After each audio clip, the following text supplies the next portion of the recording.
500 বছরের প্রচেষ্টার পরও যা হয়নি তা এবার রাম মন্দির উদ্বোধনের মাধ্যমে হতে চলেছে। এক্ষেত্রে যারা আত্মবলিদান করেছেন তাদের প্রতিদান স্বরূপ এই রাম মন্দির প্রতিষ্ঠার শুভক্ষণ আসন্ন বলে জানালেন কেন্দ্রীয় প্রতিমন্ত্রী প্রতিমা ভৌমিক। রাম ধ্বজা বিতরণকালে কেন্দ্রীয় প্রতিমন্ত্রীর এই বার্তা।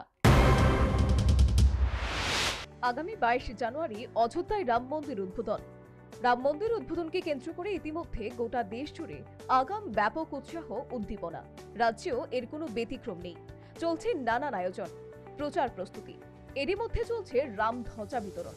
সেই আঙ্গিকে শনিবার দুর্গাচৌমুহনী বাজারে সদল বলে রাম ধ্বজা বিতরণ করলেন কেন্দ্রীয় প্রতিমন্ত্রী প্রতিমা ভৌমিক। 500 বছরের প্রচেষ্টার পরও যা হয়নি তা এবার রাম মন্দির উদ্বোধনের মাধ্যমে হতে চলেছে। এক্ষেত্রে যারা আত্মবলিদান করেছেন এর প্রতিদান স্বরূপ এই রাম মন্দির উদ্বোধনের শুভক্ষণ আসন্ন বলে নিজ প্রতিক্রিয়া জানালেন কেন্দ্রীয় প্রতিমন্ত্রী প্রতিমা ভৌমিক।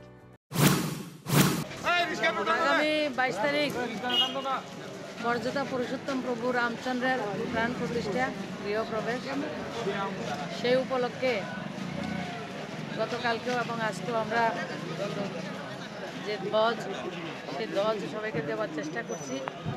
সবাই ঘরে ধ্বজ লাগাবেন। আর মাননীয় প্রধানমন্ত্রীর যে আহ্বান, আমরা 22 তারিখে সন্ধেবেলা প্রত্যেকের বাড়িতে প্রদীপ প্রজ্বলন করে ভগবানকে আহ্বান করব এবং দীপাবলি উদযাপন করব। আমরা পরম ভাগ্যশালী যে আমাদের এই সময়ে ভগবানের প্রাণ প্রতিষ্ঠা এবং গৃহপ্রবেশ রামলালার হচ্ছে, সেটা আমাদের জন্য অত্যন্ত সৌভাগ্যের। কারণ অনেক বছর, গত 500 বছর ধরে অনেকে চেষ্টা করেছেন, তাদের পরিশ্রম, তাদের বলিদানের ফসল আজকে আমরা। এদিন দুর্গাচৌমুহনী বাজারে ব্যবসায়ীদের পাশাপাশি যারা বাজার করতে এসেছেন তাদের হাতে এই রাম ধ্বজা তুলে দেওয়া হলো।